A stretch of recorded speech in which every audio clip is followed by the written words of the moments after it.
Samajwadi party के कौमी सदर अखिलेश यादव की कॉल पर कानपुर में बेरोजगारी, बदनवानी और महकमे सेहत की लापरवाही के खिलाफ समाजवादी पार्टी के कारकुन एहतजाज कर रहे हैं।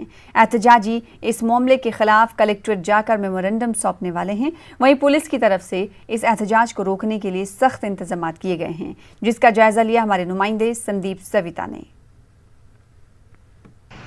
समाजवादी पार्टी ने आज प्रदर्शन करने का ऐलान किया है, जिसमें उनके मुद्दे बेरोजगारी, भ्रष्टाचार और स्वास्थ्य विभाग की लापरवाही को लेकर है। आप देख सकते हैं कि जिस तरह से प्रदर्शन के लिए ऐलान किया गया है, उसके लिए जिला इंतजामिया ने किस तरह से इंतजामात किए हैं। तकरीबन परेड चौराहे पर 10 थानों का फोर्स मौजूद है और पीएससी की गाड़ियां मौजूद हैं। यहां पर आप देख सकते हैं कि रास्तों को बंद करने के लिए बैरिकेटिंग्स को भी लगाया गया है। बैरिकेटिंग्स जिस तरह से लगाई गई हैं, अभी उन्हें केवल आधे रास्ते में बंद किया गया है।